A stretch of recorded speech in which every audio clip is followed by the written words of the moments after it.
Andy asked me if I'd like to come back and talk to you guys, and I really enjoyed the presentation last year because there was a lot of back and forth. So feel free to stop me at any time, ask questions, or comment on anything I'm doing or saying. I feel like that makes the presentation better. I want to talk to you guys today about Agile test automation, and specifically answering some of the big questions around Agile and automation. Before we do, I want to talk about something, and I've kind of heard it mentioned a couple of times already, but a couple of, I guess, trends that I'm seeing in automation. I'm hearing this phrase, or a variation of it. And how many of you guys have heard this? Can you read that in the back? Has anyone here heard something like that, internally or externally? Has anyone here not heard something? Great, good. So it is a trend. Anyone have any thoughts on that before I share mine? Yeah. I don't. 100%. Sorry? Not 100%.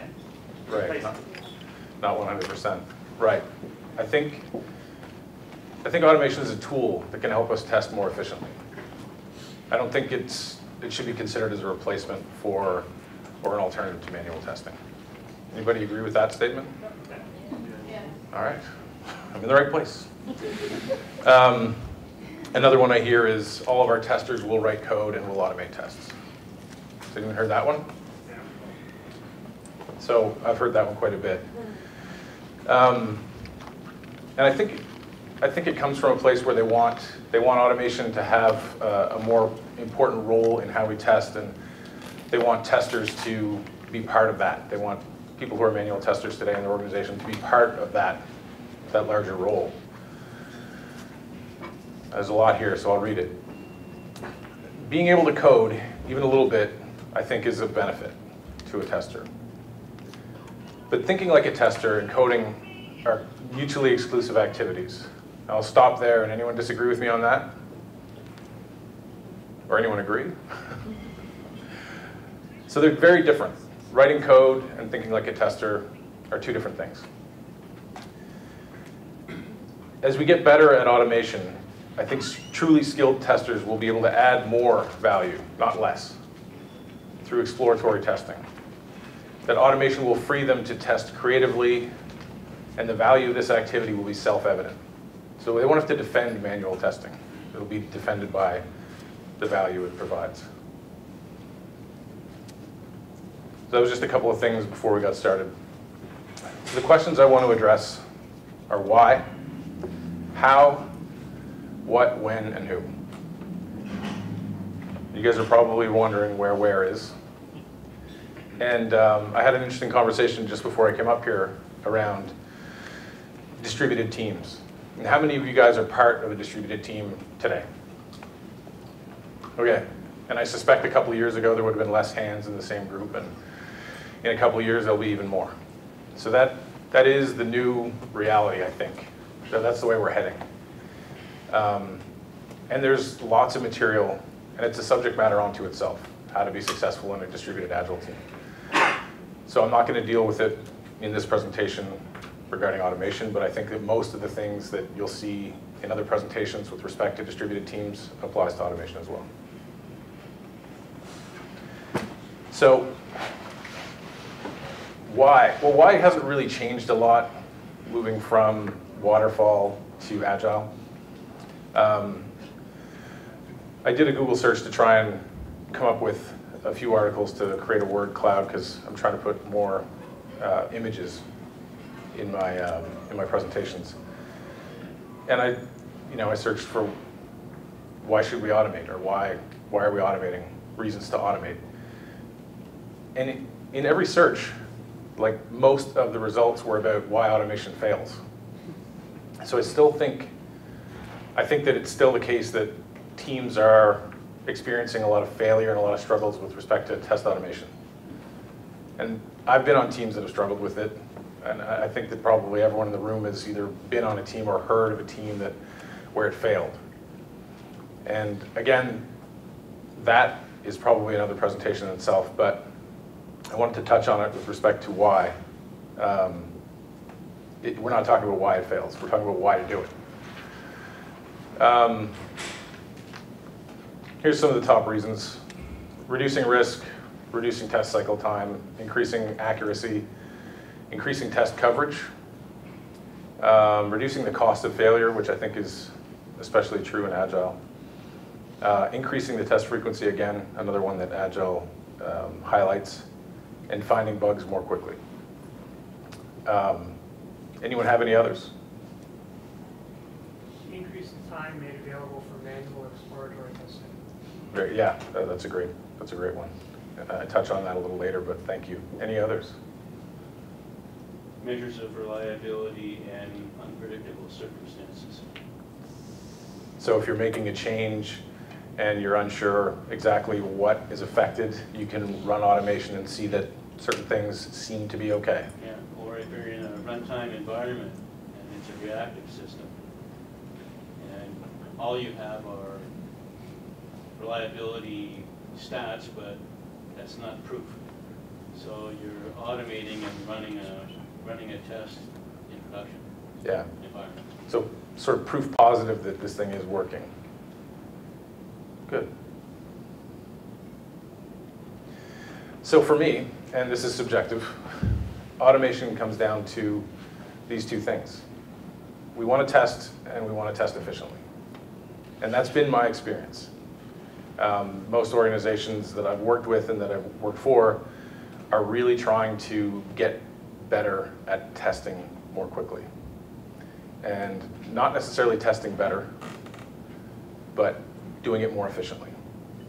And I'm not saying that they're not trying to test better, but that's not the focus of their automation. And within the Agile context, I guess the idea here is that within the team, we want to automate in a way that can increase our efficiency for testing. And that seems pretty simple and straightforward, but it's really easy to lose sight of that. And I'm going to try and return to that point in the context of the answers to the other questions. Any thoughts or questions on that? Okay. So, how? Which is a pretty big question. And I'm going to try and look at it from the technical perspective and then more of a process perspective.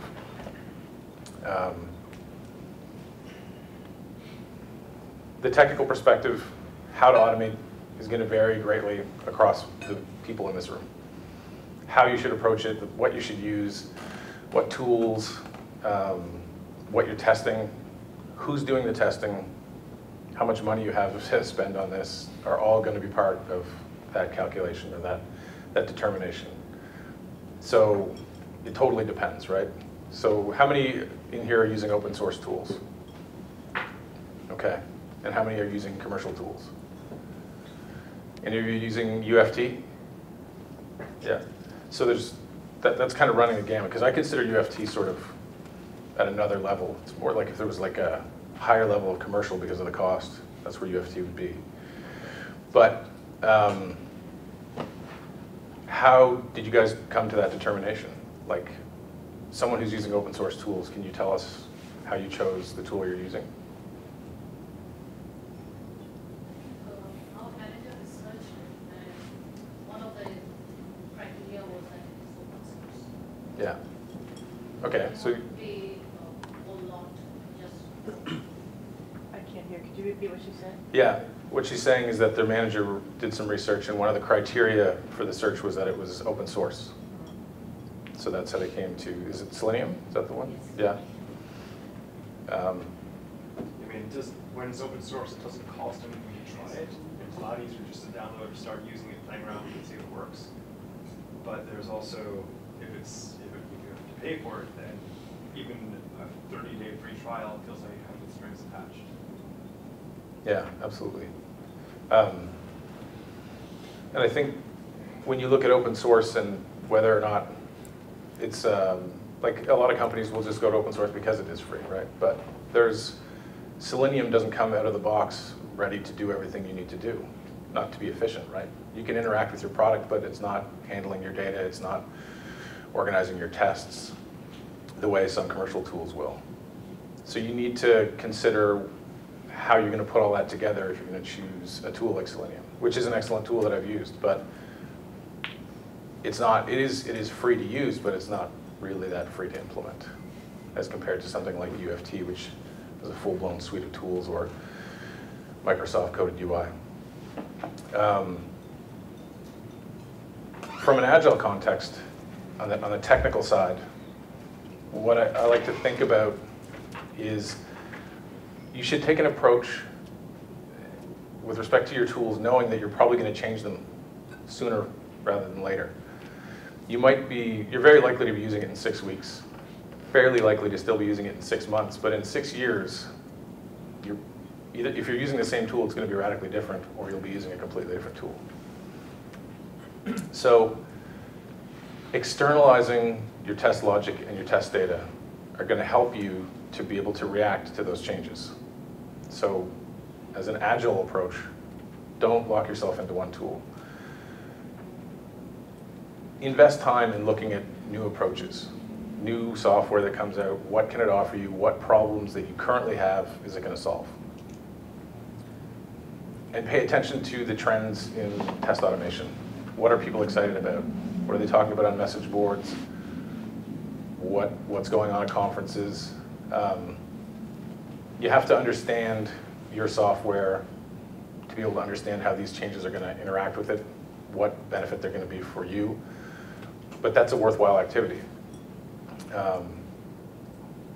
And keeping in mind the overall goal and reassessing your technical choices as they relate to that goal in the context of everything that's available to you today. The longer you stick with your current solution, if there's something better out there, the more it's going to cost you down the road to change. So the earlier you identify that there's a better choice, the earlier you can start planning to make that transition and trying to sell it, because you're probably going to have to convince people upstream that it's worthwhile. Has anyone changed tools recently? So you changed to UFT? Yeah, we're trying to change, but it's just exactly what you're speaking to there. We've been with UFT, we're trying to get into open source Selenium because UFT is keeping us on the Microsoft platform, and we're using the old VBS, and all this. But anyway, the point is we have an investment in UFT, just can't leave it. Yeah. We got stuff running, tests running. Yeah, and you can't. It's hard to walk away from them. And are you using like externalized data through data tables in UFT? Oh yeah. Yeah. So I mean that data is out there, so you can leverage that. But all the logic around how that test works is locked into VB script, which is like how many people have started learning VB script in the last couple of years? Anyone in the room? And it's not something that people get terribly excited about working with because of that. So the less you put in the tool, the more easily you'll be able to switch between tools. And you're not alone at all in that sort of trying to migrate away from UFT. And there are other tools like that. I'm not trying to pick on UFT. So it's important to continue to reassess, right? What else is out there?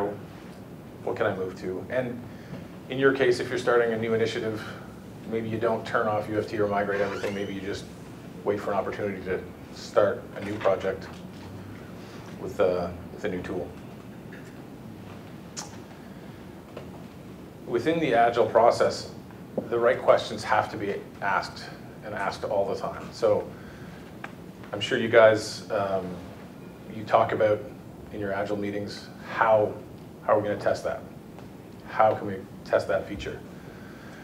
But are any of you talking like on a regular basis how we're going to automate it? And even more importantly, should we be automating it?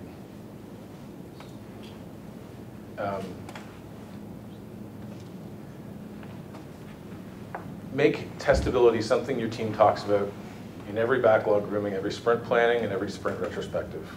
It's not going to appear on its own.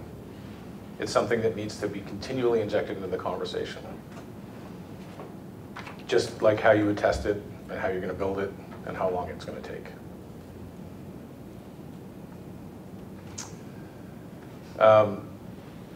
If you remember my presentation from last year, I picked on this anonymous development manager, and I continue to pick on him. But, and I'll give you a little context on the statement, and I'll read it if you guys can't read it in the back. But it's a very large project, $500,000 to, very large in my world, to redesign the UI for a product, a business intelligence product. He recognized that his team were not web UI developers. They were a bunch of server developers, and he wanted them to spend their time on what was important to that product. He outsourced the UI. And to his credit, he came to me and said, what do you need? What are your requirements? And right away, I talked about, one, we're using Microsoft coded UI, which relies on IDs to function properly. And I'm talking about HTML element IDs. He asked me what I needed, so I said, everything we need to interact with, I need to have IDs on them. I would love to get the unit test framework that this team is using for development of the UI, the web UI, if possible. And I got that pretty quickly, but the IDs didn't show up. So halfway through, I kind of raised the issue, like we're still getting drops of this and there's no IDs, and we can't automate it at all. We can't even start to automate it. And then they assured me I would get them closer and closer to the deadline. Eventually we got to a place where we're 2 weeks away, those IDs aren't there, and there's a lot of important features that haven't been implemented yet from the deadline. So it got descoped. And it impacted our ability to deliver the software because we couldn't automate it, and they wanted to be continuing to do server development right till the end. And without us automating it, we needed to extend how long it took to test. So cut to this development manager yelling at me that I dropped the ball, that the automation effort failed, it's your fault, we can't deliver. And I pointed out the fact to him that we didn't get what we needed to automate. And this was his quote: "We build our software to meet our customers' needs, not the needs of our test team." So has anyone got a reaction to that statement? Be in business long. Pardon? So you won't be in business that long. Why is that? Because the cost of maintaining that software will go up and up. That's perfect. Could you repeat? Yeah, so you won't be in business long, is what he said, because the cost of maintaining that software will continue to rise. So he's ignoring the needs of the other part of the team. He's focused on customer needs. In this case, we're building software to make money. And being efficient across the board is what it was going to take. So efficiency isn't achievable in isolation, and neither is quality. If you ignore the needs of other members of your team, then you are having a negative impact on efficiency and quality of delivery. He never really admitted that I was right, but he stopped arguing. And around software testability, which is what really that boils down to, right? I was asking for something to be done that would make the software more testable. Another thing that needs to be talked about: the degree to which a software artifact supports testing in a given context. And in general, as testability decreases, the cost to automate increases. And that's not always true. APIs are difficult to test by hand, but are easier to automate. Web services, some UI controls, but in general, that's the case. And how many of you have been in a situation where minimal effort from development would have saved you lots of time? It's a frustrating situation to be in. Does anyone want to share an example? Same IDs, just for developers, it's get 15 minutes to it, ID for the element, and you can have an issue. If ID is missing, sometimes it's not possible to automate. Yeah, so if the ID is not there, it's going to cost you a lot more time to do, if you can do it at all, right? Or the ID might not be there, maybe you're using an XPath and you have to write a very complex XPath that's likely to break. And the reality is, time is time. Whether it's the developer's 10 minutes or your 2 hours. If he spends 10 extra minutes and it saves the team 2 hours, then that's efficiency, right? And no one should be able to argue that a developer's time is more important than anyone else's on the team. We're a team now. So 10 minutes of their time versus 2 hours of mine, it should be a no-brainer. No one should even try to argue it. So, what? Actually, let's just back up. Any other thoughts on how? I'm trying to cover it from an Agile context, but it's open to anything.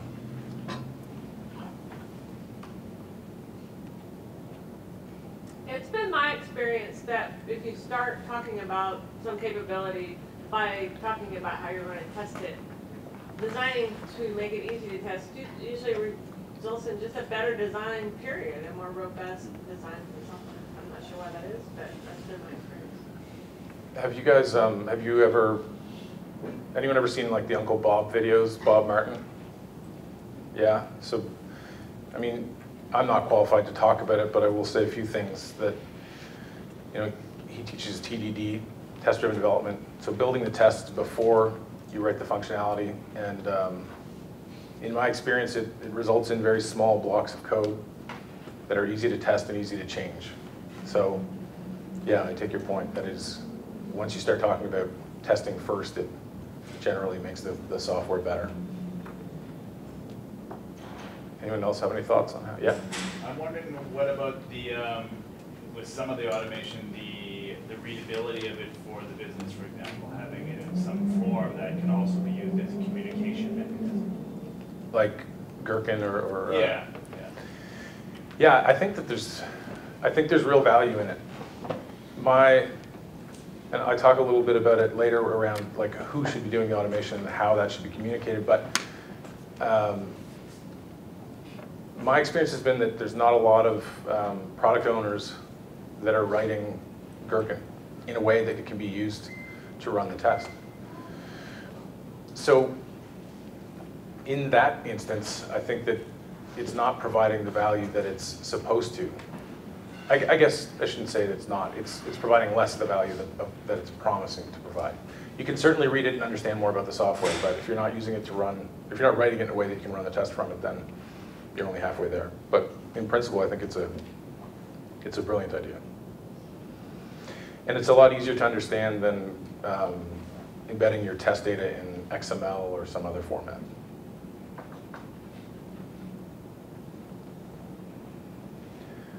Okay, so what? So speaking of Gherkin, I took a stab at it. Given a team that automates tests, when there are too many tests to automate, then a team should prioritize. So automating everything is probably not realistic. And I don't know, are there teams that have that expectation upon them here? Like, is there anyone that's heard that, get everything automated? It's the other side of that initial quote that you said, right? In addition to automation will solve all problems and world hunger and generally make people write unicorns. It's that everything can be automated and everything should be automated, which of course is correct. Yeah, agreed. I think there are things that have no business being automated because they don't happen often enough to get any return on that investment, and they're easier to do by hand. So we're left trying to make decisions about what to automate, right? And I did a little photoshopping, and I came up with ice. I'm really glad a few of you laughed. I was nervous about that. So prioritizing. Impact, consistency, efficacy, and effort. Those are the things that I like to look at when trying to decide whether or not this test should be automated or how we should prioritize it for automation. impact.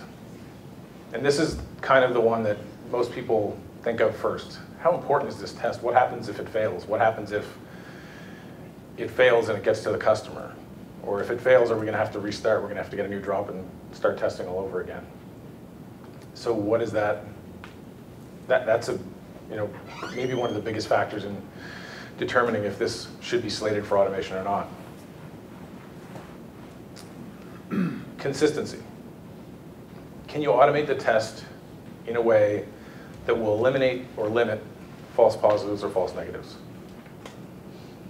So for those of you that do automation, how many times have you had a test that is inconsistent and you have to look at it in a report and see that it's failed again, only to find out that the functionality is working as expected, but the automation sometimes fails? Anyone in the room have a test like that? Is that overall, is that going to save you time? Even if you're running this every night, if it fails one day a week and you have to go investigate it, is this test saving any time for your team? No. Depends on the environment. Maybe it's not the problem of the test, but about the environment, the third-party component. Understand this is the reason why we should pay attention to those. Yeah, that's good. Okay. So she's saying it depends on the environment and maybe a third-party component that may be the cause of the failure. But the point being that if this test is in your automated test suite and you're getting a failure occasionally, you still have to go look it up and see what went wrong, right? Whereas if you tested it maybe less frequently, but in a way that you knew whether it was working or not, or you designed the test differently so that it told you what the problem was, then you'd be in a much better spot. So, and as a consultant, which I was briefly, if you deliver tests to clients that run most of the time, they get fairly annoyed fairly quickly. What about a test that looks like it's passing when it's not, or might look like it passed when it's not actually passing? You're moving in the opposite direction, right? You're not achieving any quality there. You're not measuring what you want to measure. And I would rather not know than think that it's working when it's not. Efficacy. So for those of you that have automated or that are automating, have there ever been a test where you've had to do something that would be different from the user or alters the scenario slightly in order to get the test to work? One? Okay, I have big time. A couple more. It's not fun to admit, but when you're automating, sometimes you have to do something different to get it to work, something the user might not do. And to me, that has an impact on the efficacy of the test. It's not being used the way the user would use it. And then I kind of have to ask myself the question, would I rather have 10 tests that are 100% effective or 100 tests that are 80% effective?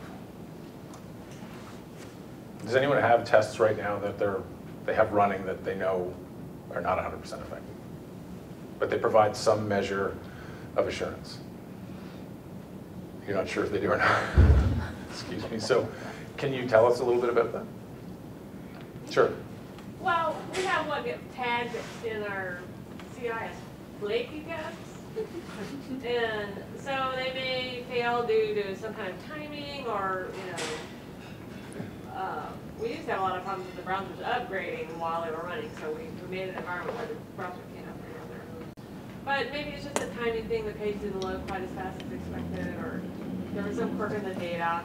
And the problem with those is that then when they fail, people say, oh, it's just a flaky test, and they tend not to look into those. So we've actually been doing some effort to go through, most of them are fixable, some of them are real bugs, and then some of them, what I'll do is I'll run those tests right before we release, and just to see if they fail. I can look into them, even though nobody necessarily looked into them before that.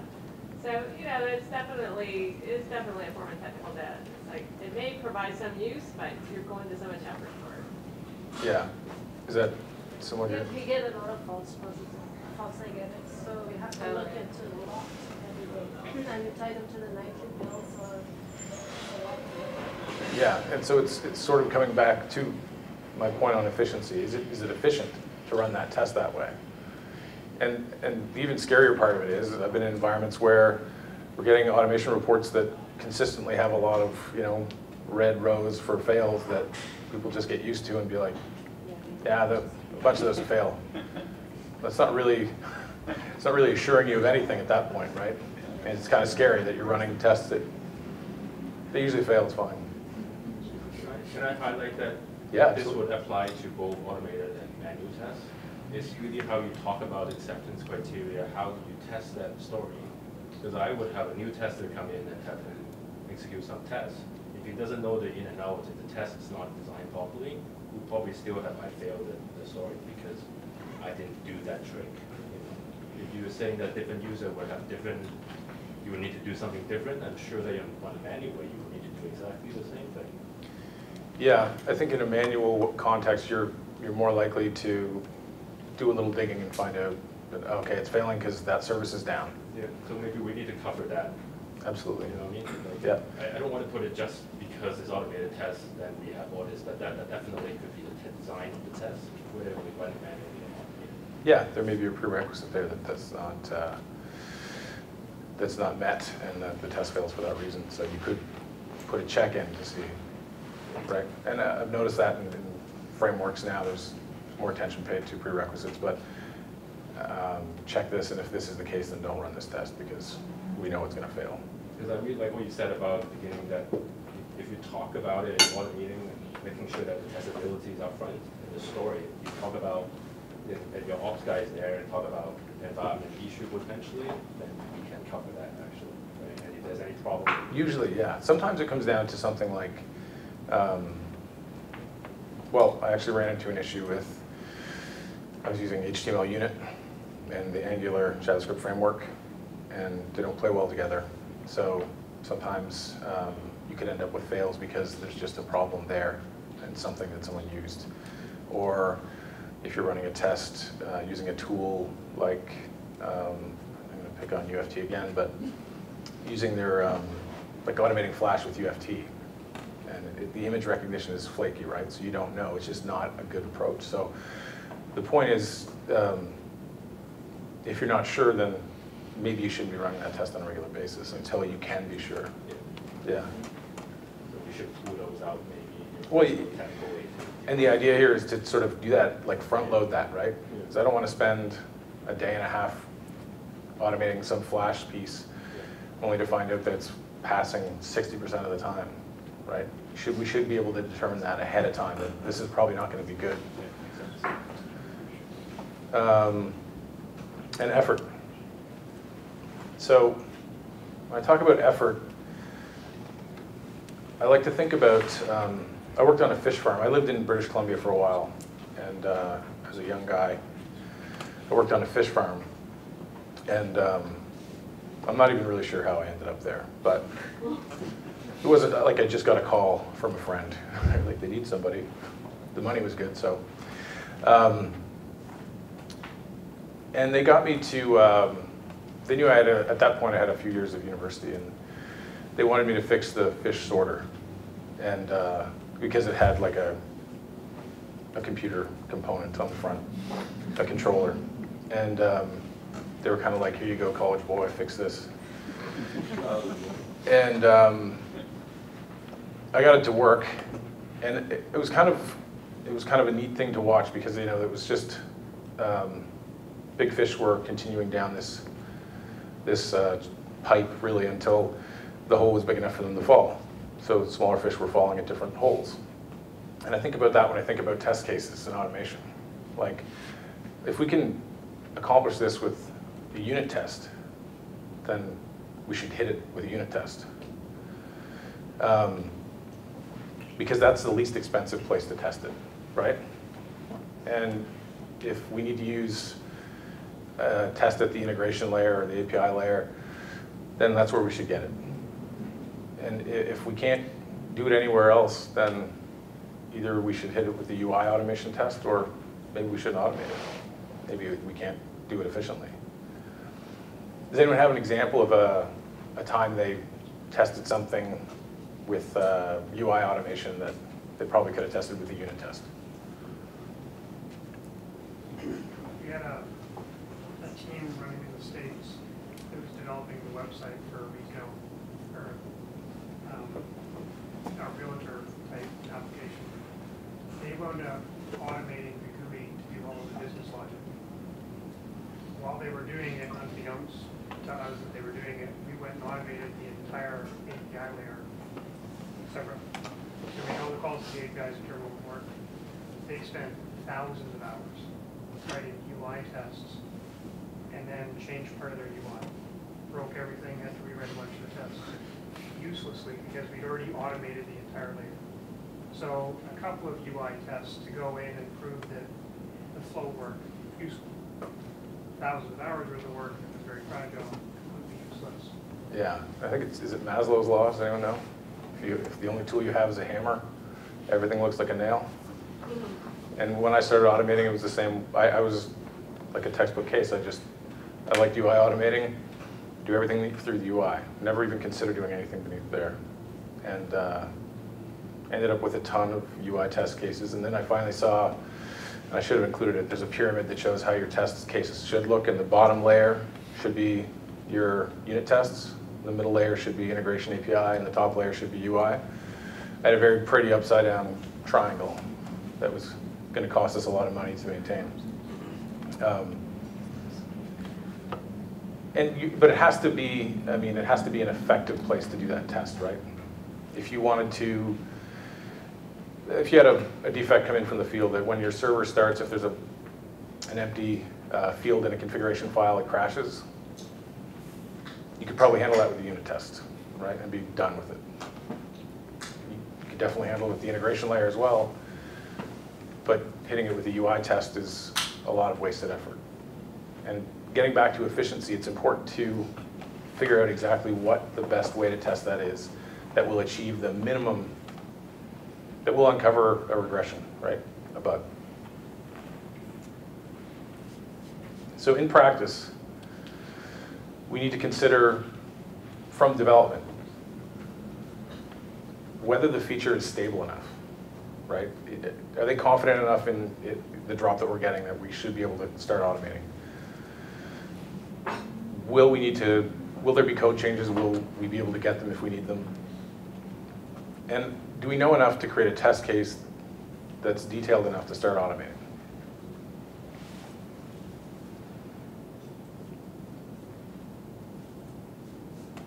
So moving on to when, unless there's any other questions on how. Thoughts? Okay. And I talked about this when I was here last year, so I've shrunk it considerably. But there's really two choices when it comes to when you're going to automate. You're either going to automate in the current sprint, the current team, or you're going to automate it sometime thereafter. So the parallel approach is inside the current sprint, and the interval approach is sometime after. And how many of you guys are automating features in the current sprint? I should do both. You do both? So, anyone care to share some of the challenges that they face doing that?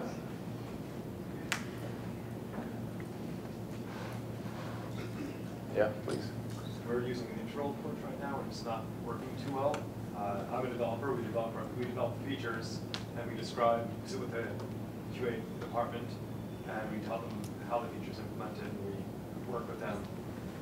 And we put some stores on the backlog, and then they sit for a few sprints, and by the time they actually get to it, things have changed enough that we need to rethink about the whole testing strategy. So that's the problem we're coming with right now. So we could actually bring the QA department, turn it less into a separate department, move it into the development team, so that we're all working together at the same time, take more of a parallel approach. That's your experience with it? That's our experience right now. Good. Anyone on the parallel side, like in the current sprint? I think testability is really the major issue. If you're developing in an iterative fashion, you need to do fork or fake or whatever, or pieces that aren't there yet. That generally is an investment people aren't prepared to make. It's like get the feature done, don't worry about the testing. It's the same problem.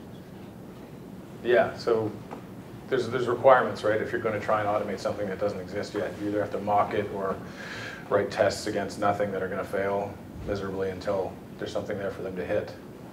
And you need to have excellent communication within the team, because through the course of developing a feature, things change, right? They run into issues, they have to make choices. It might not be exactly what it was supposed to be when it started. It might meet the acceptance criteria, but automating it might, what you need to know to automate it may have changed. And for distributed teams, this is particularly a problem. Because if I'm sitting next to someone who's writing the code and I can hear them saying, you know, I'm gonna have to change this, this isn't working, you know, it's not gonna be exactly what, then it's really easy for me to start asking questions and react to that. But if they're sitting halfway around the world, they're not gonna know unless you think to inform them, or you drop the software on them and it's totally different than what they expected. The pros are that if you can do this in the current sprint, then you're rolling, you have excellent tests that are going to prove your functionality works on a sprint-by-sprint basis. And that, I think, is a worthy goal. But you are going to be putting more pressure on developers and automation engineers to deliver exactly, to meet right in the middle. You go back to that picture I had of the bridge where they're off by a little bit. Just like a bridge, automation that doesn't hit the mark isn't really good for anything until it's fixed. This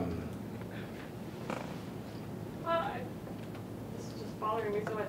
As Janet and I were saying this morning, the automation isn't an end in itself. It's a means to shared understanding and to getting everybody together collaborating. And the very nature of separating out the automation effort and having that bridge not meet in the middle is an illustration of why it's much better for the cross-functional team to do this together, have the programmers collaborating with the testers, and do it together as you're developing. That doesn't mean write every test case you can think of and try to automate it up front. It means let's write a happy path test, and now let's work with the programmer to get that passing, and now let's add some more tests and get into the edge cases and boundary conditions eventually.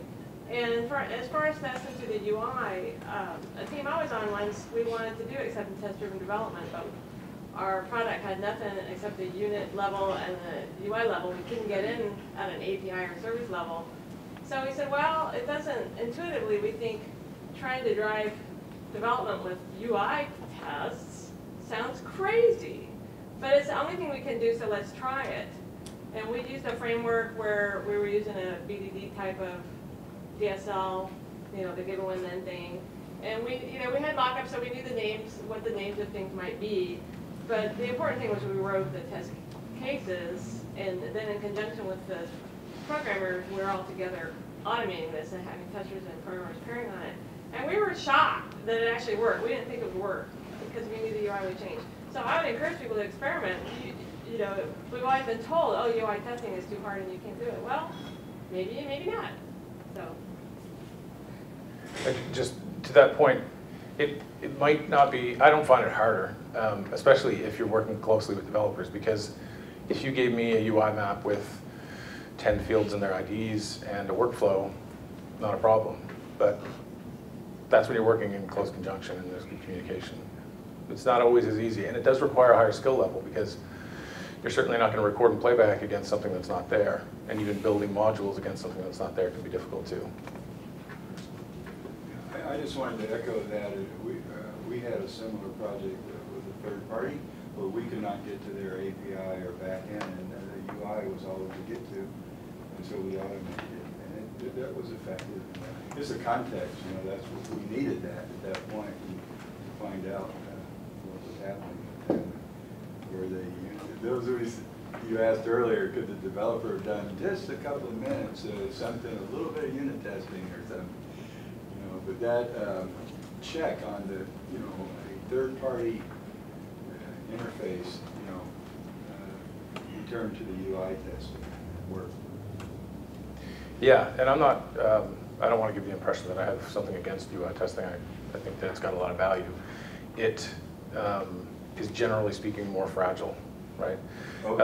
I like to think about trying to validate the functionality in a way that is going to last the longest. And when you think about for most, like let's just take a website, for example, it's generally easier to change the website than it is to change code on the server. And that usually means it's more expensive to change code on the server. But certainly there are cases where web automation has been successful, or UI automation. I think it's an important part, but I think that you need to figure out the most efficient way to do it before you get there.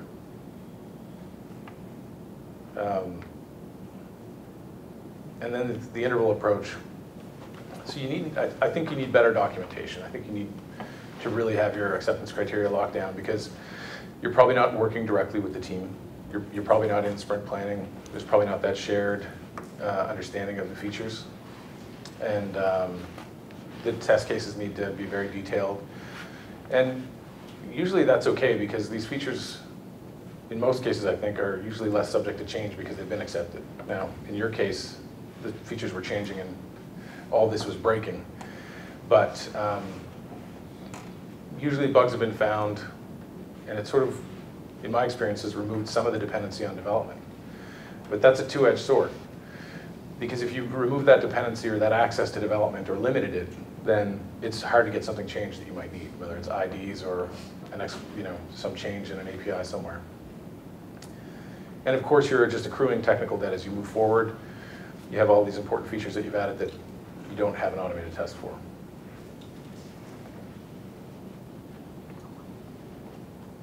So, moving on to who.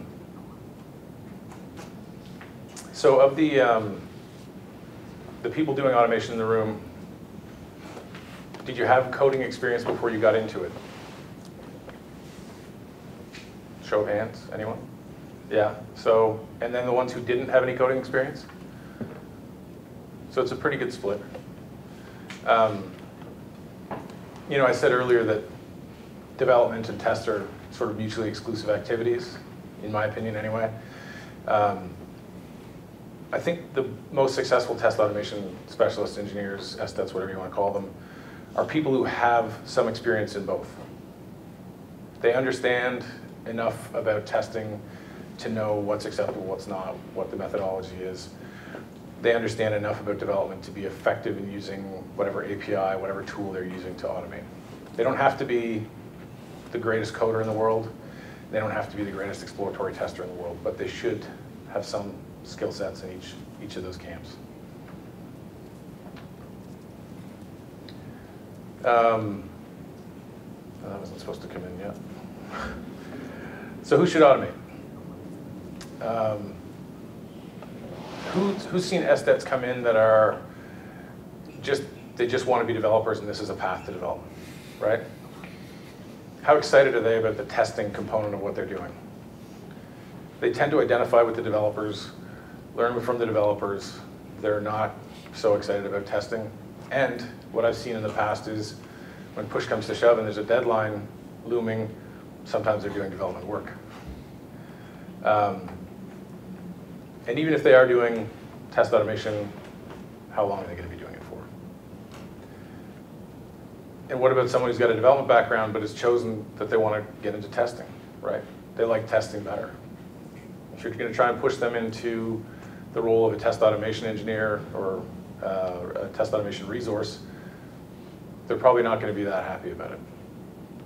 So the test automation engineers that I've seen are people who are kind of okay with both, probably not an expert developer or an expert tester or not a testing guru, but they enjoy it. They enjoy writing code and they enjoy testing.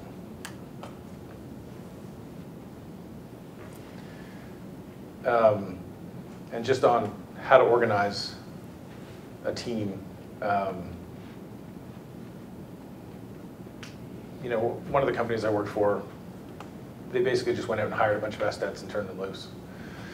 So every team got an SDET. And there was no centralized automation team at all. And 6 months later, let's say there's 7 teams, there's 7 different approaches, different tool sets, different ways of solving the same problem across all these teams. So they effectively moved everyone further apart, inside the same company. And in the same way as I think most companies do a pretty good job of networking developers so that they're sharing components and not rebuilding the same things over and over again on different teams, we need to take that approach with automation. So learning from other teams, borrowing whatever another team might have that we could use.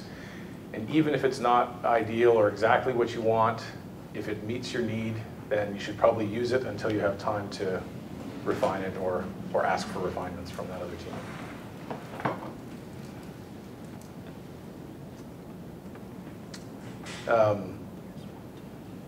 When you're talking about who, I like to think about the interaction between the automation engineer and the SME and how they're going to communicate. So a lot of times it's just going to be through a test case. But in some instances, I've seen subject matter experts being the ones that are creating the data that the automation will use to perform the tests. And how they're going to do that, whether it's Gherkin or putting the data in a spreadsheet, how that's going to happen is important. Because every step each of these resources takes towards each other, like so every step the SME gets towards doing something more technical than putting it in a spreadsheet is going to cost effort. And the further they have to go, the more effort. And the same is true of the automation engineer.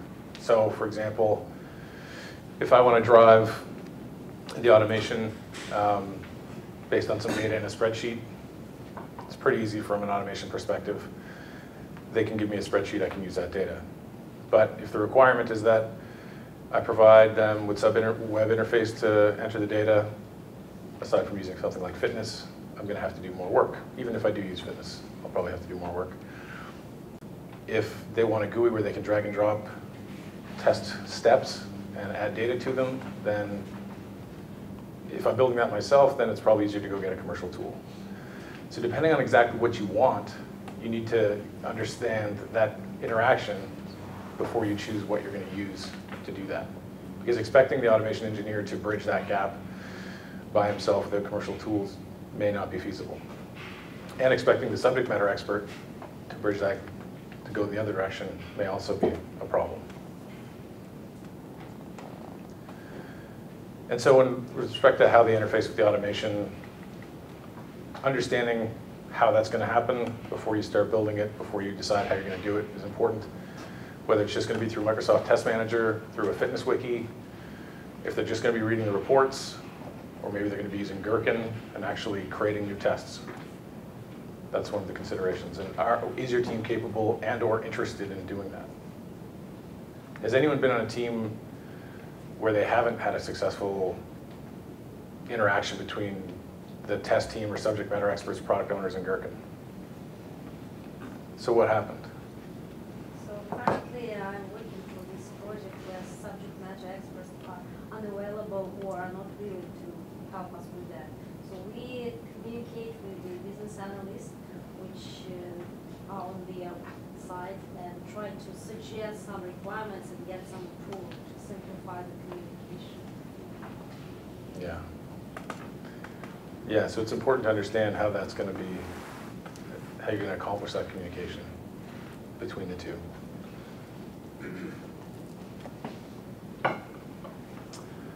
So,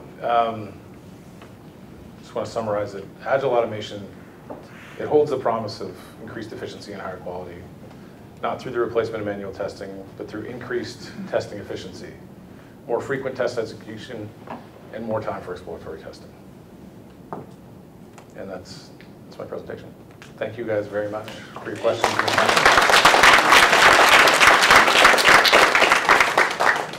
I'm happy to, I think I'm ahead. Yeah, you're a little ahead, so if you've So if there's any questions, please feel free. I have a question as to the efficiency which you were telling. So what kind of measures do you have to decide whether your tests are effective or not? The quantity of how many times they pass or fail, or? I think it's, well, when I'm talking about efficacy, I'm talking about doing something that's not like what the user would do, or not exactly where maybe it's a data set that isn't exactly, it's baked, right? It's not real data, or maybe I'm interacting with a web server not through the web UI, but just by replaying transactions right? Posts and gets. So it's removing some component of that end-to-end interaction. And you can do it just because it can be more efficient. You can do it out of necessity. But when you're doing it, you have to sort of consider, is this a valid approach? Is this good enough? And if it's for the climate control system on the International Space Station, you probably don't want to cut any corners. But if it's for something a little less impactful, maybe there's a way you can achieve a little bit of efficiency by lowering your expectations for efficacy. So you don't have any exact measures, so just your guesses. I would say that it's, yeah, I think that it's probably subjective, although I think there are probably ways you could measure it. You're welcome. Any other questions? Yeah? You seem to imply there's no sense of mastery to this sort of test or software automation role by saying that sort of not an expert in testing, not an expert in development, but I think that's not what you meant. That it's not an expert? It's, no, you were saying that you kind of average on both counts. There is Oh. a sense of mastery, I think, in actually test automation. yeah, well, I don't identify as a developer or a tester. I identify as a test automator. And in that role, I think I'm good. And I think there's lots of people I've talked to who I'm just like, wow, I could learn from that guy. He's great at that specifically. Because it's a niche field. And you know, software developers are developing software. They're not focused on interacting with software in a way that a test automation expert would be. So that wasn't my intention, but I do think that it's a field where you have skill sets in both that help make you effective. Richie? Yeah. Lisa and Jennifer talking earlier about the idea of testers being effective by working with developers. They're helping do the development parts of that automation, and that can work too, but I think sometimes you need a role that sort of sits in between the two that helps that conversation, because that person has both sides of the skill set. Yeah, I mean, I've seen a lot of situations where there's just a gap between what the tester's saying and what the developer's hearing, and vice versa. And having someone that can talk to both of them can can read the code and understand both perspectives, I think can be powerful on a team. But as a test automation engineer, do you see yourself as fully responsible, partially responsible for actually generating the tests? Because if you don't have to generate the tests, you don't have to think like a tester. I think that, and I'm speaking personally, that I see tests that don't make sense sometimes. So I feel like there is some responsibility there to look at the test and understand it, because if it doesn't make sense to me, there might be something wrong. With respect to generating the tests, on an Agile team, I think it's, if he knows how to do it, then and that's what's important, then he should do it. Got the skill set. But I also think it's important to maximize the strengths of everyone involved, right? So it might not be the best use of his time, but that doesn't mean he shouldn't be able to take that challenge up or take that task up and work on it. But as far as responsibility goes, so going back to this, in my organization, I'm part of the central automation team. So I'm kind of working with lots of different teams in an effort to help them and learn from them. So show them a way to do something that might be better than what they're currently doing or more efficient, and also learn from them when something they're doing is better or more efficient than an approach I've been taking. And it's definitely been the case that it's been a two-way street. So then I take that from one team and I go to the next team. I say, what are you guys doing? What are your challenges? Okay, well, we can use this, this, and this from the other team. For that stuff, it'll be something new. And here's how I think we should approach that. So in my current role, I'm not generating a lot of test cases, but I don't think that it should be part of their job. I guess I was thinking more like if you can abstract it to an idealized state, if you have perfect developers and perfect testers. Is this not like its own thing?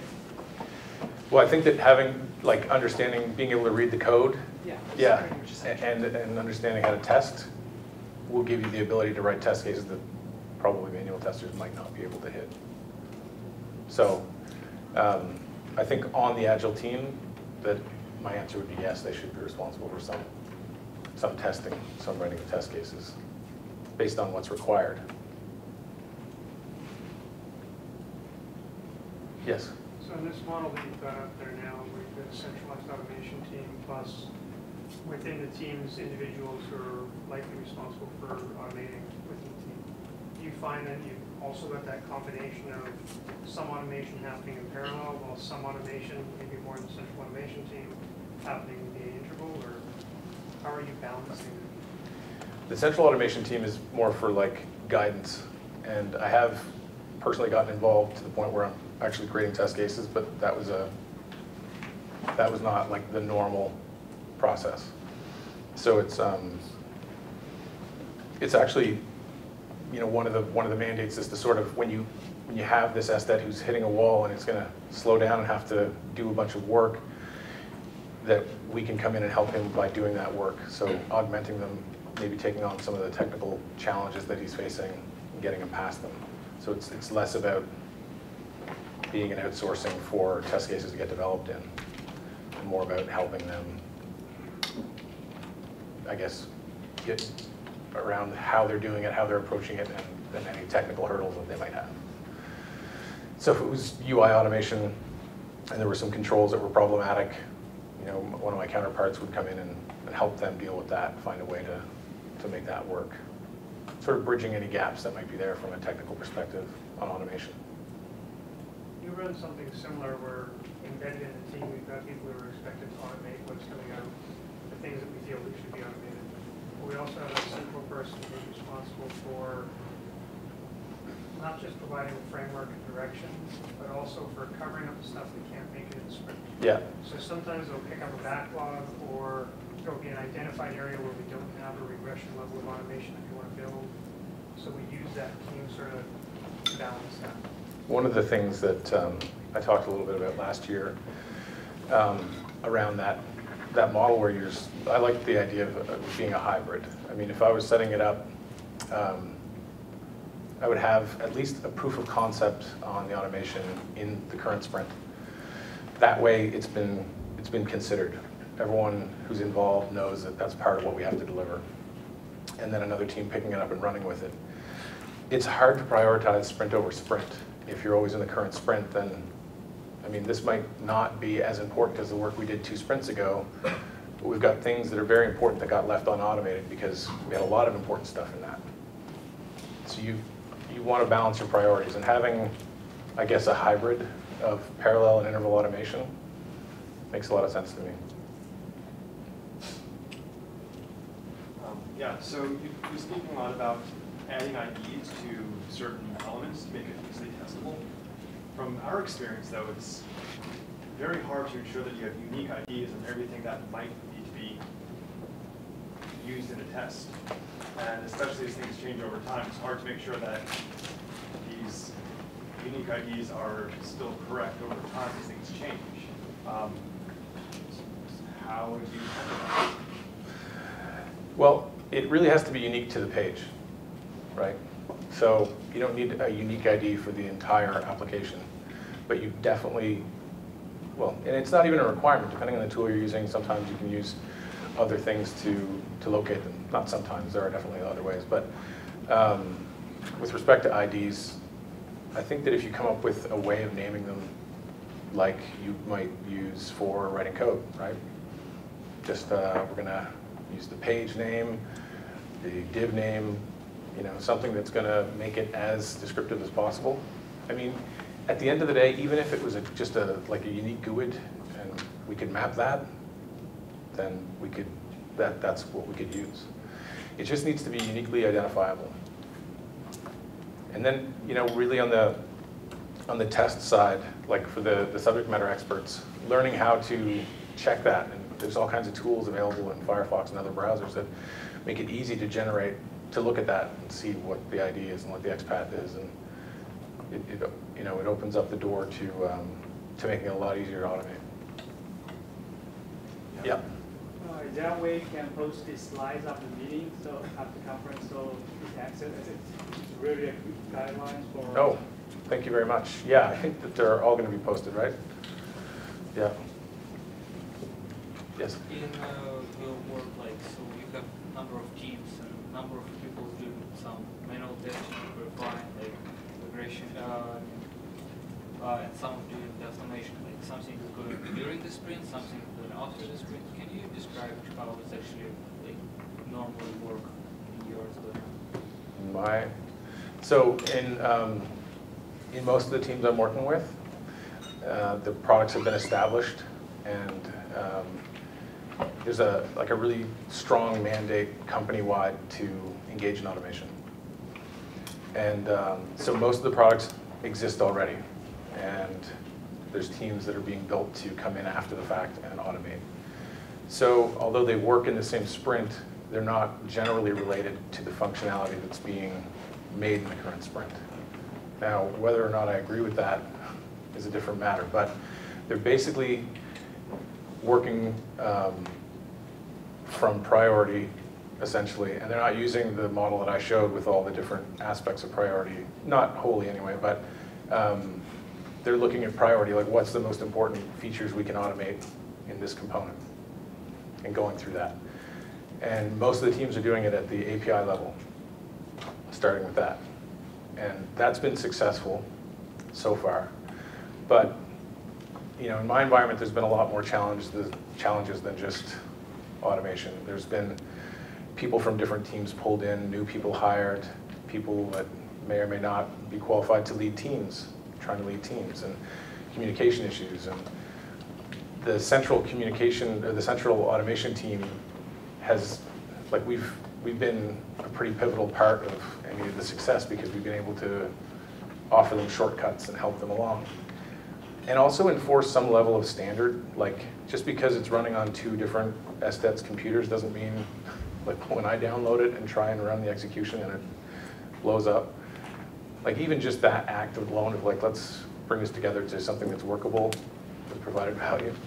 But it's like when you describe it, it's like entire system, but what kind of new features is going on? Like, are you testing them first in manually to try Yes. to fix everything?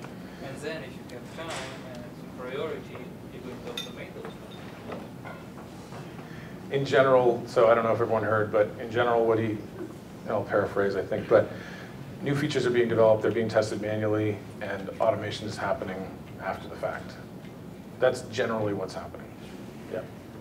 Not always, but generally speaking. So that doesn't happen on all teams, because I've worked with a lot of teams where the automation happens in the sprint. It's part of each and every story, and that's where it happens. And so it doesn't have to happen after the fact. It can happen in the sprint. And that's where, as a company, we're trying to go. Yeah, one more question related to this one. So, is it the same people who are doing the manual test is responsible, like the current feature? Is this the same people who is responsible for automation in the end? So it's a separate team, separate people. It was, and after about 9 months of almost no results and no automation, they realized that they need to separate those roles out. Because we were being, someone was saying, we need to automate, we need to automate. And at the time, I was a senior manager, and I was asked the question, how's automation going?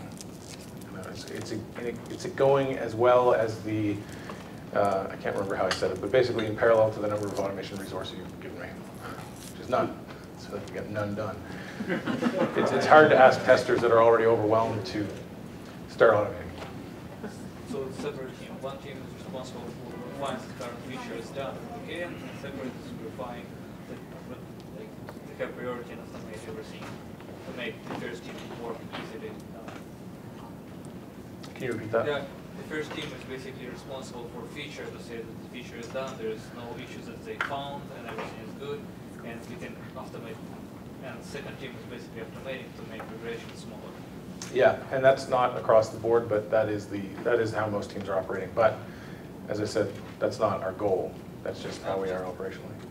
Can I share a story? Because I was working with one team. We did very much like that was. We had a centralized automation team, but we had some of the automators working with each team very, very closely. And what happened over time, it was really interesting, because that central automation team, they started getting really bored. because once they had gotten all of the fixtures and everything else created, they started getting bored, and attrition happened. They started leaving and going other places. But at the same time, some of those manual testers had been starting to pick up some of the automation and things. So within about 2 years, and it was about 2 years, that automation team disappeared completely. And all the automation was done in the teams, and the really interested manual testers started picking it up and worked with the programmers to keep it up and do new things. So it started that way, but it just naturally disappeared. I brought it all in the teams. It's So kind of interesting. You're saying that in a year or two, I'll probably be looking for work. Only if you're bored. Only if you're bored. Don't teach them too much. Do we have time for a few more questions? Last question. Last question. Okay.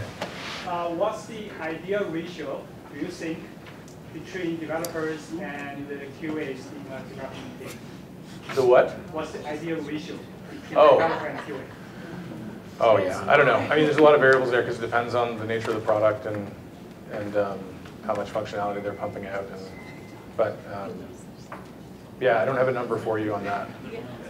But you know, you can measure it, right? Because if they're falling behind, you need more. Lisa, did you have a question? No, I was just going to say there are all kinds of different models for this. I always have enjoyed test automation myself, but I joined a team where the programmers who write production code automate the tests at all levels. And each development pair signs up for stories. They do PvP at the unit level, they automate the function test, and they automate the UI test, and it works really well. So I don't, you know, Yeah. I don't even get to do the automation, or sometimes I pair with them on it, but they own all that. I think that's a good thing. So there are a lot of different models that you can use. Yeah, I'm not suggesting that anything I said today is definitive. It's been my experience, and whatever model you use, you need to transmit information between teams, because if you're doing it in isolation, then there's going to be redundancy. But I think we're out of time. Thank you guys all very much. I really enjoyed talking to you.